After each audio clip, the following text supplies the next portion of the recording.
हम सबकी बर्दाश्त के बाहर। हमारा तो ठीक है, मगर बच्चों का क्या?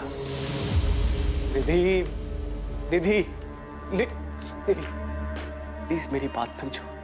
नदी में कूद के जान देना ही सबसे सही। नहीं आशीष, नहीं। बस।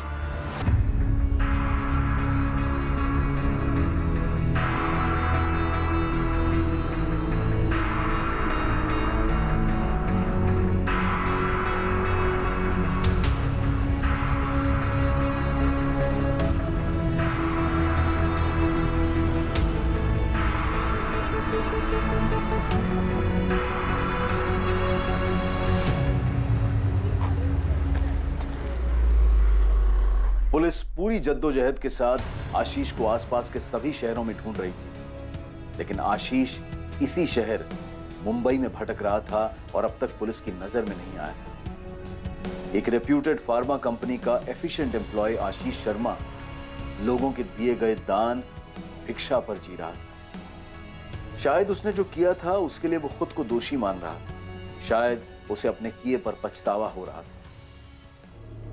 इन भयानक आत्महत्याओं के पीछे का कारण और मकसद और वो एक आदमी जिसकी वजह से ये सब हुआ और इस सब के पीछे का सच अब सामने आने वाला था। और इस सच को सामने लाने वाला कोई और नहीं, खुद आशीष शर्मा था, जो शायद दर दर भटक कर अब थक चुका था, अपने गुनाहों का प्रायश्चित करना चाहता था।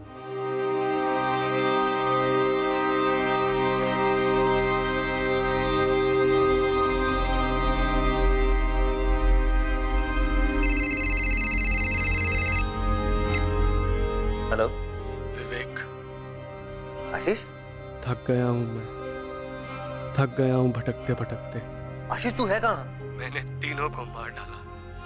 निधि, रितिका, आर्यन, सबको खत्म कर डाला। आशीष तू है कहाँ इस वक्त? बोल ना। समझ में नहीं आ रहा है कहाँ जाऊं, क्या करूं। आशीष तू कुछ मत कर, तू मुझे ये बता तू है कहाँ, मैं आता हूँ तुझे लेने के लिए। तेरी सोसाइटी के पास, तेरे घर के सामने वाली दुकान पर।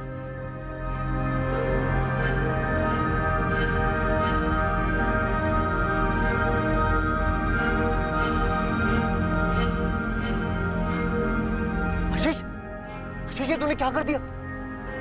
क्यों किया? कुछ तो बोल। और ये क्या हो गया तुझे? माँ, अभी फोन आया कि आशीष मिल गया। क्या? उसने कुछ कहा? क्यों मार डाला उसने सबको? उसने अभी तक किसी को कुछ नहीं बताया माँ। मैं अभी मुंबई के लिए निकल रहा हूँ। रविंद्र अंकल और कल्पना आंटी भी वहां पहुंच रहे होंगे। क्यों आशीष, ऐसी क्या मजबूरी थी जिसने तुम्हें अपने परिवार की जान लेने पर मजबूर कर दिया? हम दोनों ने मिलकर यह फैसला लिया था, प्लान बनाया था आत्महत्या करने का। कई सारी तरीके ढूंढे, सबसे आसान यही लगा जिससे किसी को भी तकलीफ नहीं हो। मैं किसी को भी दर्द नहीं देना चाहता था। निधि भी मेरी बात मान गई।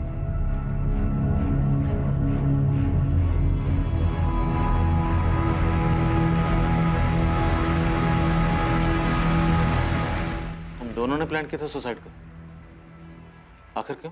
सर, ऐसी जिंदगी जीने का कोई फायदा नहीं था। मैं घुट-घुट के नहीं जीना चाहता था। सारी गलती मेरी थी। निधि और बच्चे बेकसूर थे। कैसी गलती आशीष? कौन सी गलती? आखिर ऐसी कौन सी गलती थी जिसने तुम्हें 3 जिंदगी लेने पे मजबूर कर दी?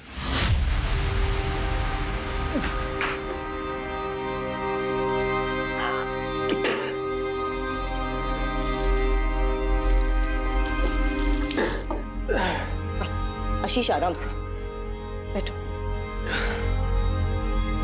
पीलो आशीष, पानी पी। आशीष, कितनी बार कहा है किसी अच्छी डॉक्टर से चेकअप करवा लो। आज 4 दिन हो गए, तुम्हारी उल्टी बंद होने का नाम ही नहीं ले रही है। हाँ बाबा, करा लूंगा। खुद परेशान हो गया अपनी तबीयत खराब होने की वजह से। तुम आराम करो।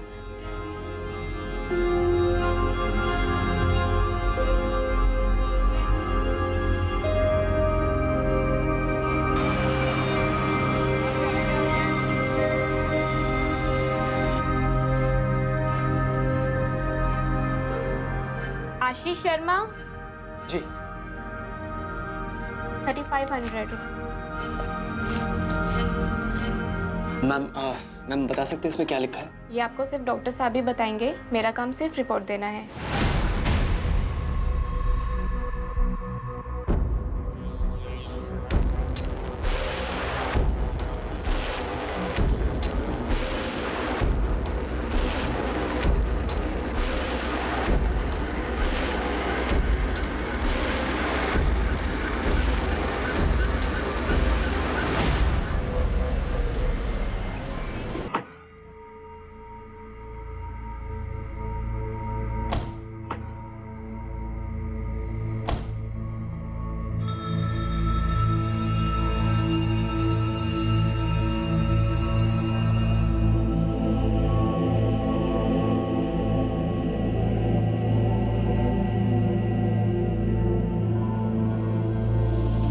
आशीष, तुमने अब तक कपड़े नहीं बदले? जल्दी से कपड़े बदल लो, खाना तैयार है, मैं तब तक ऋतिका और आर्यन को खिला देती हूँ।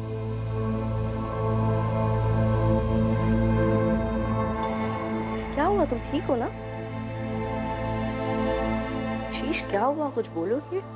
कुछ बताना है तुम्हें। क्या जब मैं ऑफिस के काम से पटना गया था, मैंने अपना चेकअप करवाया था और इस बार कोलकाता के ट्रिप में फिर से सारे टेस्ट करवाए। मुझे लगा पटना की रिपोर्ट गलत आई होगी, मगर दोनों जगह के रिजल्ट एक ही है। निधि, हम HIV पॉजिटिव।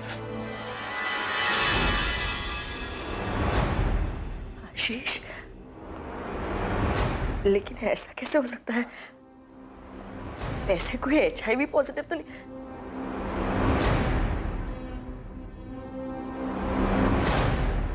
आशीष, क्या किया है तुमने? अब मैं निधि से और झूठ नहीं बोल सकता था। मुझे उसे सब कुछ सच सच बताना पड़ा। कौन सा झूठ? ऐसा क्या था जो तुम अपनी पत्नी से छुपा रहे थे? मैं कोठों पर जाया करता था, हर उस शहर में जहां कंपनी मुझे काम से भेजती थी।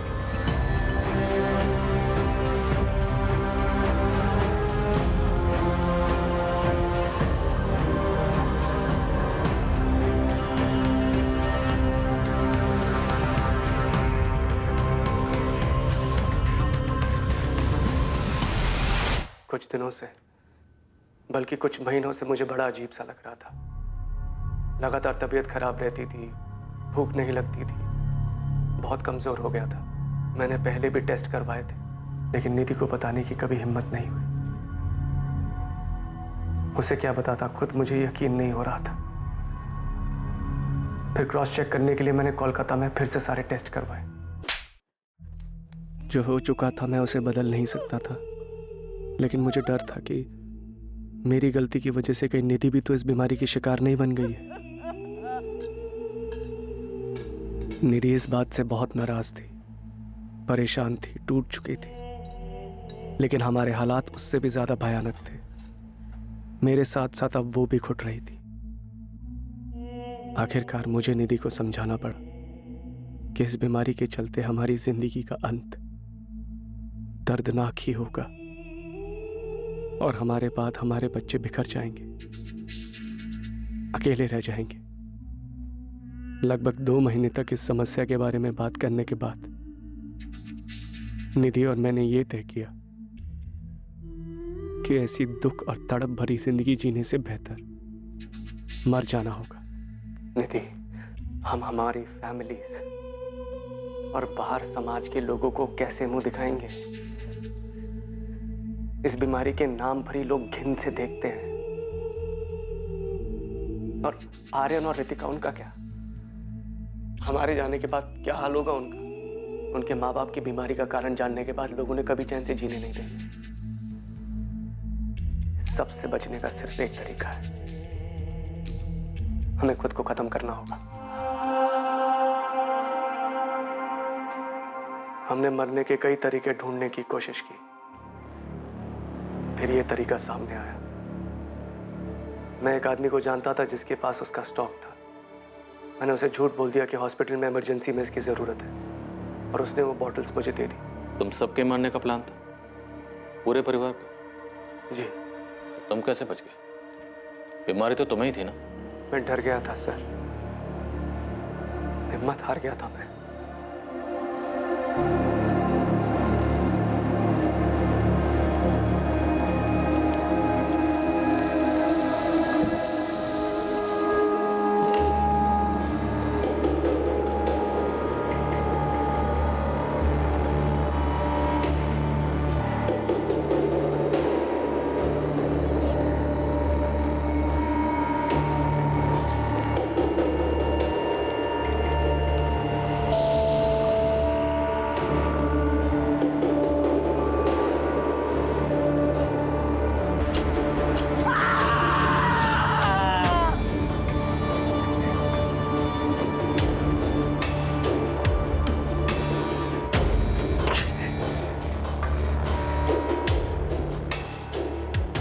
बाद मैं कई दिनों तक यूं ही भटकता रहा।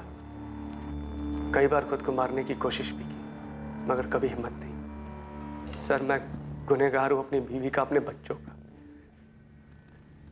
मैंने बहुत बेरहमी से उन्हें मरते हुए देखा है, सब मेरी वजह से। तो तुम्हारे HIV पॉजिटिव होने की रिपोर्ट कहाँ है? तुम्हारे घर की तलाशी में तो हमें ऐसी कोई रिपोर्ट नहीं मिली, और ना ही घटनास्थल पर तुम्हारी गाड़ी में कोई ऐसी रिपोर्ट मिली। वो रिपोर्ट्स मैंने जला दी थी। और निधि की रिपोर्ट्स वो कहाँ है? मैंने निधि का टेस्ट नहीं करवाया था। तुमने निधि के टेस्ट कभी करवाए नहीं? तो तुम्हें कैसे पता था कि निधि HIV कभी करवाए नहीं? तो तुम्हें कैसे पता था कि निधि HIV पॉजिटिव थी? सर, वो मेरी पत्नी थी और एक नॉर्मल कपल की तरह हमारे बीच भी फिजिकल रिलेशन था। तो स्वाभाविक है, अगर मुझे HIV पॉजिटिव है तो उसे भी होगा। और बच्चे, उनका क्या? उन्हें क्यों मार डाला? बच्चे बेकसूर थे सर।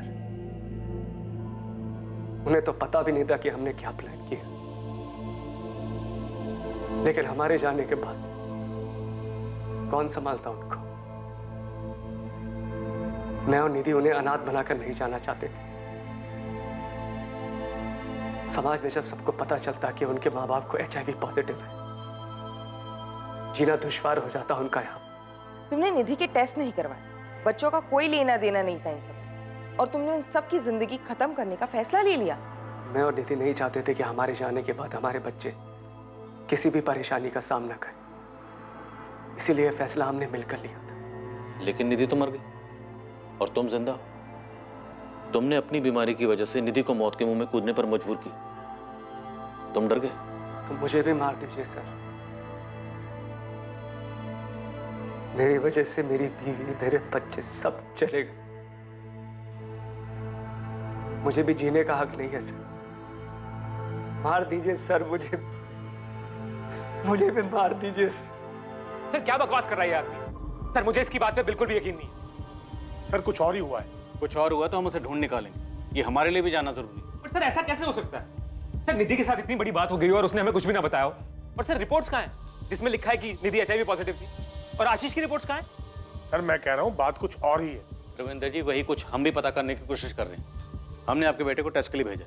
उसका कहना है कि उसने अपनी टेस्ट रिपोर्ट जला दी और निधि के टेस्ट कभी करवाए नहीं गए। फिलहाल उसने इतना ही कहा। सर, झूठ बोल रहा है ये आदमी। सर, वो हत्यारा है। सर, उसने बच्चों को और निधि को मार डाला। सर, उसने प्लान ही बनाया था निधि को और बच्चों को मारने का। उसका सर खुद मरने का कभी प्लान था ही नहीं, इसलिए बाहर अकेला जिंदा घूम रहा है। सर, हम आशीष की टेस्ट की रिपोर्ट का इंतजार कर रहे हैं। चार्जेस उसके बाद ही फाइल होंगे। आशीष को टेस्ट के लिए भेजा गया ताकि उसकी सच्चाई का पता लगाया जा सके। या तो ये आशीष शर्मा झूठ बोल रहा है, या तो फिर इसे गलत रिपोर्ट्स दी गई होंगी उन दोनों जगहों से जहां से भी इसने टेस्ट करवाए। He is not HIV positive. Sir, मुझे तो लगता है कि ये आशीष शर्मा झूठ बोल रहा है। मेरी सलाह तो यही है कि 2-3 लैब्स में और इसकी जांच होनी चाहिए। क्या निधि के ब्लड सैंपल से ऐसी कोई बात सामने? नहीं, बिल्कुल नहीं। और अगर ऐसा कुछ होता तो मैं खुद ही बता देती। निधि HIV पॉजिटिव नहीं थी। सर, अब तो रिपोर्ट्स भी सामने आ गई और ये साफ हो गया कि ये बंदा सफेद झूठ बोल रहा है। ये पूरी इसकी प्लानिंग। बीवी को कॉन्फिडेंस में लेके बीवी और बच्चों को मार दिया, और प्लान भी ऐसा बनाया कि सांप भी मर जाए और लाठी भी ना टूटे। लेकिन किस लिए? मकसद क्या था?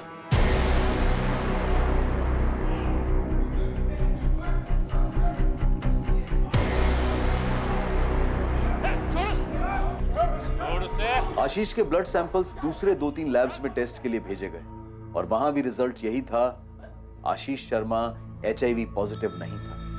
आशीष से कड़ी पूछताछ की गई ताकि इस जुर्म का असल मकसद सामने आ सके, यह पता चल सके कि आशीष झूठ बोल रहा था या नहीं।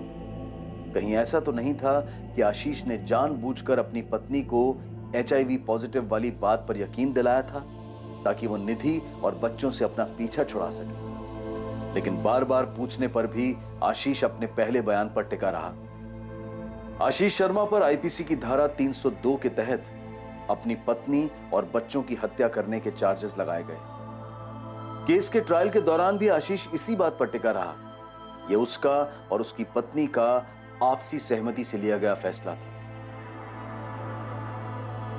ट्रायल के बाद आशीष शर्मा को उसकी पत्नी और बच्चों के मर्डर के चार्ज में उम्र कैद की सजा सुनाई गई।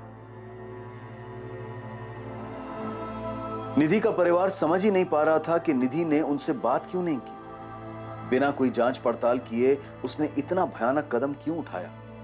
आशीष के माता पिता भी अब तक इस बात को समझ नहीं पा रहे हैं कि आशीष ने ऐसे कैसे इतने बड़े जुर्म को अंजाम दे दिया, जबकि उसके पीछे का कारण बेमतलब था। आशीष ने अपनी पत्नी और बच्चों के साथ आखिर ऐसा क्यों किया? आशीष शर्मा की इस कहानी में सिर्फ उसका अपराध बोध सामने आया था। इसके अलावा इस घटना का कोई जस्टिफिकेशन नहीं था। जिन 2 लैब्स में उसने पहले टेस्ट करवाए थे, शायद वहीं से उसे सच में गलत रिपोर्ट्स दिए गए थे, लेकिन इस बात का भी कोई सबूत नहीं मिल पाया। आशीष को उन दोनों शहरों में ले जाया गया जहां उसने ये जांच करवाई थी, लेकिन आशीष को ना तो डायग्नोस्टिक सेंटर्स के नाम याद थे और ना ही उनकी लोकेशन, और ना ही किसी लैब में पुलिस को आशीष के नाम के ब्लड रिपोर्ट के रिकॉर्ड्स मिले। क्या आशीष झूठ बोल रहा था या इस सब के पीछे कोई और मकसद था? इस पूरे केस को बहुत ही बारीकी से स्कैन किया गया, लेकिन ना तो आशीष का कोई लव अफेयर और ना ही उसके अतीत की कोई प्रेम कहानी सामने आई जो इस खतरनाक और दुखद अंत के पीछे का मकसद हो सकता था। एक आदमी अपनी बीमारी को लेकर बेफजूल के डर की वजह से अपने ही परिवार को तबाह कर बैठा। पछतावा और सिर्फ पछतावा। बदकिस्मती से ना तो हम गुजरे हुए समय को वापस ला सकते हैं और ना ही उठाए गए कदम को वापस मोड़ सकते हैं। आशीष ने जो सड़क ली थी उसका कोई यू टर्न नहीं था। समझदारी इसी बात में होती कि आशीष सेकंड ओपिनियन लेता, अपने करीबी रिश्तेदारों से बात करता। ऐसे नाजुक हालात में आपके अपने ही आपको सहारा दे सकते हैं, ऐसा भयानक कदम उठाने से रोक सकते हैं। अगर आशीष ने भी समझदारी दिखाई होती तो वो 3 मासूम जानें बच सकती थी। अब मैं अनूप सोनी आपसे विदा लेता हूं, फिर मुलाकात होगी एक और नए केस के साथ। और याद रखें, क्राइम और आपके बीच में सिर्फ इतना फर्क है कि आप कितने सतर्क हैं। सतर्क रहें, सुरक्षित रहें। जय।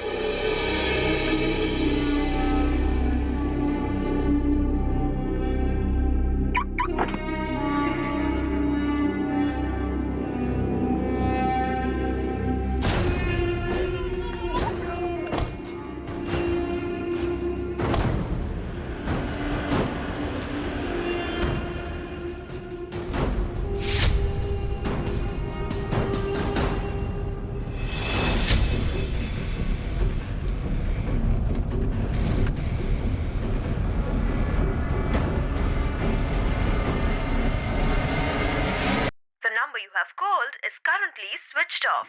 Please try again later. Thank you. तुम्ही डायल केलेला नंबर बंद आहे. कृपया थोड्या वेळाने पुन्हा प्रयत्न करा. The number you have called is currently switched off. The number you have called is switched off. आपके द्वारा डायल किया हुआ नंबर अभी बंद है. माँ, निधि का फोन बंद आ रहा है. आशीष का फोन भी ट्राई किया, वो भी बंद आ रहा है. कल मैंने दोनों को फोन लगाया था, तब भी दोनों के फोन बंद थे. अतुल, मुझे कुछ ठीक नहीं लग रहा है. माँ, तुम एक काम करो, आशीष के पापा का फोन ट्राई करो. हो सकता है आशीष और निधि रितिका और आर्यन को लेकर कहीं बाहर गए हो, या हो सकता है उसके घर कहीं गुरुग्राम में गए हो. नमस्ते गायत्री जी, बहुत दिनों के बाद. रविंद्र जी, आशीष और निधि बच्चों को लेकर वहाँ दिल्ली आए हैं क्या? 2 दिन से मैं उन्हें फोन लगा रही हूँ, दोनों के फोन बंद आ रहे हैं. नहीं तो आने वाले थे क्या वो लोग? लेकिन आशीष ने तो मुझे इस बारे में कुछ बताया नहीं. और ऐसे कैसे दोनों का फोन बंद आ रहा है? आपकी कुछ बात हुई थी इन दिनों उनसे? उन्होंने कुछ बताया था ऐसा कि कहीं बाहर जाने का प्रोग्राम बनाया हो? और गायत्री जी, 1 हफ्ता पहले मेरी आशीष से बात हुई थी, वही हर बार की तरह हालचाल जानने के लिए बस. मेरी भी 4 दिन पहले बात हुई थी निधि से. बातों से लग रहा था कि वो परेशान है, और अब 2 दिन से उनके फोन भी बंद आ रहे हैं. कुछ हुआ था क्या गायत्री जी? निधि परेशान क्यों थी? आशीष ने इस बारे में कुछ मुझे बताया भी नहीं, कोई जिक्र भी नहीं किया. उसकी बातों से लग रहा था कि वो परेशान है, पर उसने कुछ बताया नहीं. अब मुझे भी चिंता हो रही है गायत्री जी. उन दोनों का फोन ऐसे बंद नहीं रहता है. और दोनों बच्चे कहाँ हैं?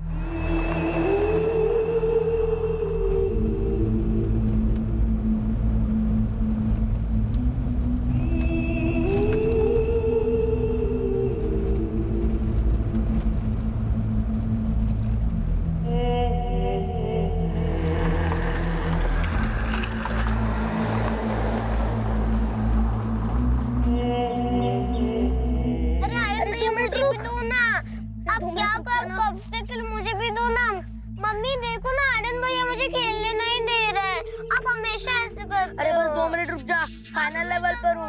अरे नहीं, अब मुझे दो ना, मुझे भी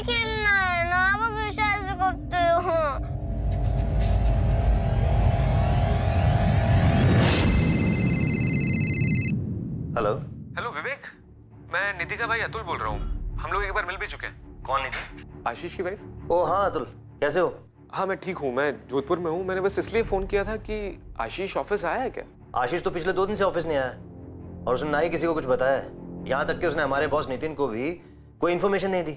मैंने कहा भी था उससे कि जाने से पहले नितिन सर को बता के जाए। वो कहीं जाने वाला था? कुछ बताया उसने? हाँ फोन आया था उसका 2 दिन पहले। विवेक, मैं निधि और बच्चों को लेकर महाबलेश्वर जा रहा हूँ 4 दिनों के लिए। आज पूरे वेस्टर्न डिवीजन सेल्स टीम की मीटिंग है ऑफिस में और तू बोल रहा है तू महाबलेश्वर जा रहा है? प्लान अचानक बना है, मैं चेंज नहीं कर सकता, मुझे जाना पड़ेगा। कब बना है प्लान? कल तो तूने इसके बारे में मेरे को कुछ नहीं बताया और ये मीटिंग तो पिछले 2 हफ्ते से फिक्स है ना। विवेक, मुझे जाना पड़ेगा, तू किसी तरह मैनेज कर लेना वहाँ पर। तो एक काम कर, तू मुझे नहीं नितिन सर को इन्फॉर्म कर।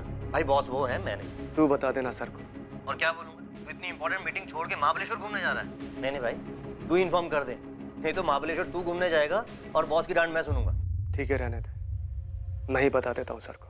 लेकिन अब्दुल, आशीष ने नितिन सर को कुछ बताया ही नहीं, बिना बात किए चला गया और यहाँ अकेला सारी प्रॉब्लम मैं झेल रहा हूँ। महाबलेश्वर में कहाँ रुकने वाले थे? कुछ बताया उसने? नहीं, कुछ नहीं बताया आशीष ने। बस इतना ही कहा था कि 4 दिनों के लिए वो महाबलेश्वर जा रहा है।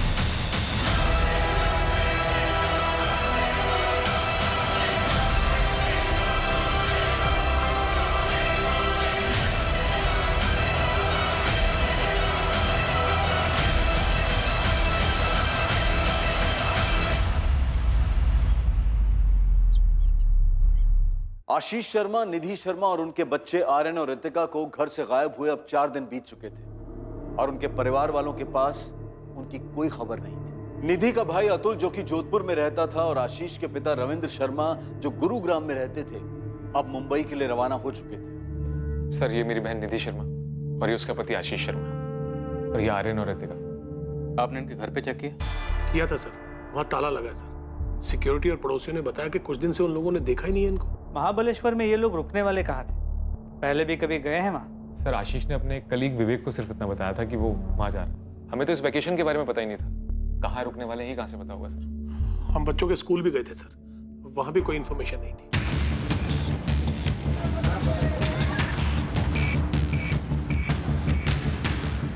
महाबलेश्वर का एक होटल चेक किया गया, लेकिन पुलिस को ना आशीष शर्मा या निधि शर्मा के नाम से कोई बुकिंग मिली और ना ही उनकी कोई खबर। मुंबई से महाबलेश्वर तक के टोल नाका के सीसीटीवी फुटेजेस से भी कोई लीड नहीं मिली। आशीष की कार ने कोई टोल नाका कभी क्रॉस ही नहीं किया था जो उन्हें महाबलेश्वर ले जा सके।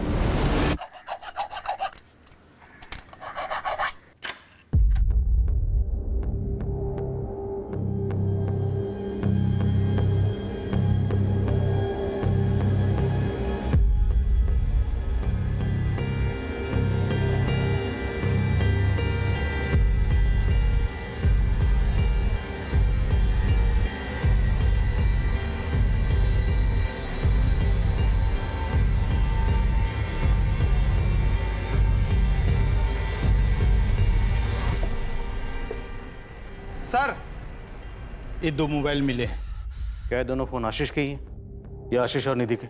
हो सकता है सर, लेकिन मैं पक्का नहीं बोल सकता। आशीष हमारी कंपनी में सीनियर सेल्स मैनेजर है। वो शुरू से ही अपने काम में बहुत एफिशिएंट रहा है, इसलिए उसका अचानक ऐसे छुट्टी पर चले जाना बहुत अजीब है। उसने मुझे इन्फॉर्म तक नहीं किया। इनफैक्ट उसके इस बर्ताव से मैं काफी अपसेट भी हुआ था। क्या कोई ऐसी बात थी जिसकी वजह से आशीष परेशान थी? उसकी पत्नी निधि के भाई अतुल ने हमें बताया कि पिछले हफ्ते जब उनकी निधि से बात हुई वो काफी परेशान लग रही थी। नहीं सर, मेरी जब आशीष से बात हुई तो मुझे कुछ ऐसा लगा नहीं। मेरा मतलब है, हो सकता है ऐसा कुछ हुआ भी हो पर मुझे महसूस नहीं हुआ। और अगर वो परेशान था भी तो अचानक क्यों एक दिन उठकर महाबलेश्वर क्यों चला जाएगा, और वो भी बिना किसी को बताए? वो लोग महाबलेश्वर नहीं गए। तो फिर कहाँ गए? मेरी तो कुछ समझ में नहीं आ रहा है। वो ऑफिस नहीं आ रहा, महाबलेश्वर नहीं गया, तो आखिर वो लोग गए कहाँ? मैं अभी मिली थी 5 जुलाई की दोपहर को उससे। बच्चों को बस स्टॉप से लेने आई थी, हमारी बात भी हुई। निधि ने तो कोई जिक्र नहीं किया महाबलेश्वर के बारे में। कविता जी, क्या हाल फिलहाल में निधि ने आपसे कोई ऐसी बात कही हो जिससे आपको लगा हो कि वो काफी परेशान है? निधि, तुम एक बार बीकेपी कोचिंग क्लासेस ट्राई करके तो देखो, उनके मैथ्स टीचर बहुत ही अच्छे हैं। कविता, मैंने आर्यन को ऑनलाइन ट्यूटोरियल्स के लिए सब्सक्राइब कर लिया है, वही उसके लिए ठीक है। अरे तेरी बात सही है, लेकिन ऑनलाइन ट्यूटोरियल में टीचर वहाँ खुद तो नहीं होता ना बच्चों को समझाने के लिए, बस कंप्यूटर पे सब कुछ बोल देता है। तू एक बार क्लासेस तो ट्राई करके देख, अगर तू हाँ बोले तो एक दिन मैं अपने पूजा के साथ आर्यन को भी ले जाती हूँ। एक दिन का फ्री ट्रायल ऑर्गेनाइज कर देती हूँ आर्यन के लिए। सच में ऐसे मैथ्स टीचर कहीं नहीं मिलेंगे। अच्छा ठीक है, मैं आशीष से बात करती हूँ। हमने बस रोजमर्रा की बात की थी। उन लोगों का महाबलेश्वर जाने का कोई प्लान है ऐसा तो नहीं बोला। हो सकता है उनके यहाँ घर काम करने वाली कमला को कुछ पता हो। मैडम मैं 5 तारीख को गई थी उनके घर काम करने के लिए, लेकिन उन्होंने बताया नहीं उन्हें बाहर जाना है, वो भी 4 दिनों के लिए। हमेशा बाहर जाती है तो मुझे बता देती है। कमला, आशीष और निधि के बीच कोई झगड़ा वगैरह हुआ था क्या? मैंने तो कभी ऐसा कुछ भी नहीं देखा है, मैं तो काम करके चली जाती है। 6 तारीख को भी आई थी काम करने के लिए, तो वो वॉचमैन रमेश है ना, उसने बोला साहब और मैडम बच्चे लोग तक कहीं बाहर गए हैं। नमस्ते साहब, मैंने अतुल जी और साहब के पिताजी दोनों को बताया था। मैंने आशीष साहब और उनकी पत्नी को अपने बच्चों के साथ जाते हुए देखा था, और हाँ साथ में सामान भी था। और साहब ये 15 नंबर का पार्किंग है ना, ये उन्हीं का है। गाड़ी वहीं लगी थी, वो आए, गाड़ी में बैठे और निकल गए। और कोई नहीं था उनके साथ? और कोई नहीं था साहब, मैं ही ड्यूटी पे था, मुझे पक्का याद है। सर ये 6 जुलाई का फुटेज ट्रांसफर किया पेन ड्राइव में, इसमें चारों दिखाई दे रहे हैं, आशीष, उसकी वाइफ निधि और उसके दोनों बच्चे आर्यन और रितिका। महेंद्र जी के हस्बैंड वाइफ के बीच में किसी किस्म का कोई टेंशन था? सोसाइटी में किसी ने कुछ सुना? सर ऐसा तो मुझे कुछ सुनाई या दिखाई नहीं दिया। और वैसे मैंने सोसाइटी में कविता जी, सेकंड फ्लोर वाली मीना जी और अश्विता जी से भी पूछकर बात की थी। ये सब भी निधि की बहुत अच्छी दोस्त हैं, इन्हें भी किसी झगड़े या परेशानी के बारे में कुछ नहीं पता। सर वैसे हस्बैंड वाइफ के बीच में कुछ अंदरूनी बात हो उसके बारे में मैं नहीं बता सकता।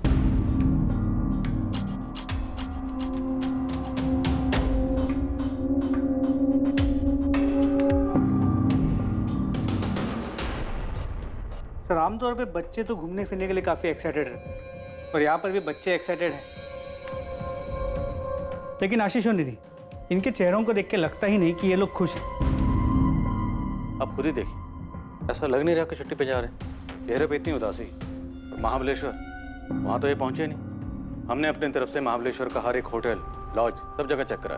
हमने सर्च ऑपरेशन तो लॉन्च कर दिए, पर किसी भी बाहरी खतरे की संभावना नजर नहीं आ रही। तो साफ है कि महाबलेश्वर वाली बात सिर्फ एक बहाना, लेकिन असल बात कुछ और है, जो सिर्फ पति पत्नी के बीच हुई, जिसकी वजह से परिवार समेत कहीं चले गए।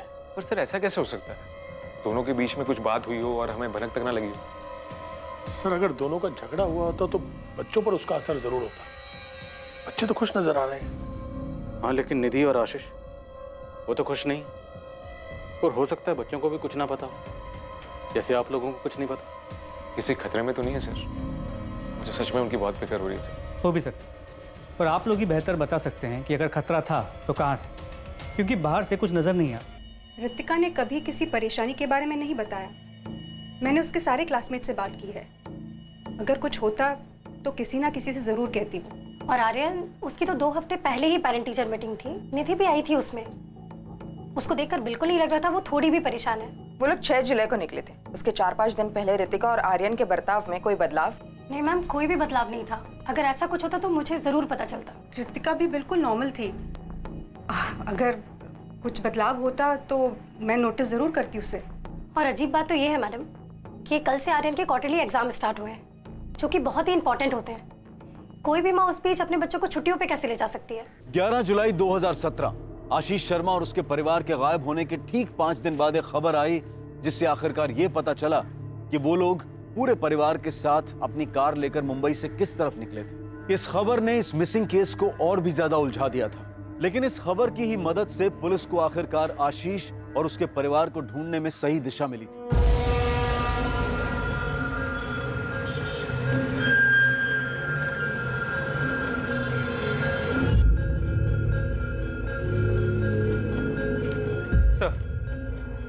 दहीसर चकनाका के सीसीटीवी कैमरा में आशीष की कार की फुटेज मिली। दहीसर चकनाका तो मतलब महाबलेश्वर तो नहीं गए? और आशीष ने विवेक को जो बोला था वो सिर्फ एक बहाना ही था।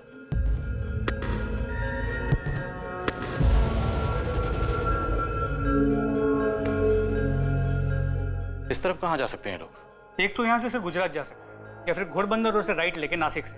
नासिक साइड में जो टोल नाका है वहाँ की 6 जुलाई की सीसीटीवी फुटेज मंगा ले और गुजरात बॉर्डर पे भी इंफॉर्मेशन भेज दी। दीपक, मुझे लगता है कि सबके पीछे कोई अंदरूनी मामला छिपा हुआ है। खैर, इन चारों के फोटोग्राफ्स इधर दहीसर से गुजरात तक और उधर इगतपुरी से नासिक सभी पुलिस स्टेशन में पहुंचो।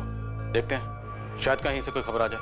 गुजरात, नासिक, इगतपुरी, क्या इनमें से कहीं जा सकते हैं? मुझे तो ये समझ में नहीं आ रहा कि ये दोनों बिना किसी को कुछ बताए हुए कहीं क्यों जाएंगे। निधि ने माता को कुछ नहीं बताया। गायत्री जी, क्या उसे निधि ने आपको अपनी परेशानी की वजह बताई थी? उसने तो ऐसा कुछ नहीं बताया, पर उसकी बातों से मुझे ऐसा लगा कि वो परेशान है। और मैंने उसको पूछा भी, पर उसने कहा कि ऐसी कोई बात नहीं है। हाँ माँ, सब ठीक चल रहा है। आर्यन और रितिका का स्कूल भी ठीक है। जरा बात तो करा दे बच्चों से।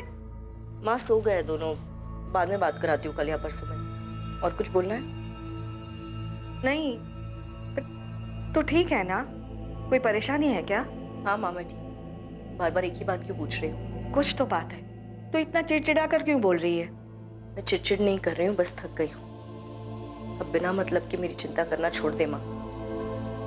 और कुछ बोलना है या मैं फोन रखूँ? मुझे ऐसा लगा कि आशीष से उसका कोई झगड़ा हुआ होगा, इसलिए परेशान है और बताना नहीं चाहती। गायत्री जी, आपकी बेटी और दामाद के बीच कोई अनबन थी या वो दोनों खुश थे साथ में? थोड़े बहुत झगड़े तो होते थे। ऐसे झगड़े हर घर में होते रहते हैं। आशीष और निधि के बीच में अगर कोई झगड़ा होता भी था तो वो दोनों आपस में सुलझा लेते थे। माँ, रविंद्र अंकल, अब बात आम झगड़े की नहीं है। वो दोनों गायब हैं बच्चों के साथ। अब किसी से भी कुछ भी छुपा के क्या फायदा? तो अब तक बहुत कुछ छुपाया गया हमसे, क्यों अतुल? नहीं मैम, वैसी बात नहीं है। एक्चुअली आशीष और निधि के बीच में 2 महीने में काफी झगड़े बढ़ गए थे और निधि माँ को भी कुछ नहीं बताती थी। जब उसने खुद से कुछ नहीं बताया तो आप लोग क्यों अंदाजा लगा रहे कि झगड़े बढ़ गए थे? रविंद्र अंकल आप ही बताइए ना, जो मुझे बता रहे थे। क्या बात है रविंद्र जी, अगर कोई भी बात है तो छुपाइएगा नहीं। शायद आपकी कोई बात हमें आपके बेटे, बहू और उनके बच्चों तक पहुंचा सकती है। मैडम, अतुल सही कह रहा है। पिछले 2 महीने से आशीष हमसे ठीक से बात ही नहीं करता था। उसके दिमाग में जरूर कुछ चल रहा था। हाँ, तो वो अपने काम को लेकर भी तो परेशान हो सकता है ना। लेकिन इस साल पहली बार हुआ है कि निधि बच्चों को लेकर छुट्टियों के महीनों जोधपुर नहीं आई। हाँ, तो अगर वो आपके यहाँ नहीं आई तो इस बार वो गुरुग्राम भी तो नहीं आई। अरे लेकिन एक मिनट, इस झगड़े का कारण था क्या? यही तो नहीं पता मैडम। ना माँ को कुछ ठीक से पता है, ना रविंद्र अंकल को कुछ ठीक से पता है। आशीष और निधि ने इस बारे में किसी को कुछ बताया नहीं। तो 2 महीने पहले तक सब कुछ ठीक था। बताइए, अब सब चुप क्यों है? 2 महीने पहले तक सब कुछ ठीक था। हमें तो सब कुछ ठीक ही लग रहा था 2 महीने पहले तक। मैडम, उन दोनों के बीच में जो कुछ भी चल रहा था उन्होंने हमें कुछ नहीं बताया, पर यह बात पक्की है कि कुछ तो ठीक नहीं था उन दोनों के बीच में। परेशानी की कोई वजह तो थी।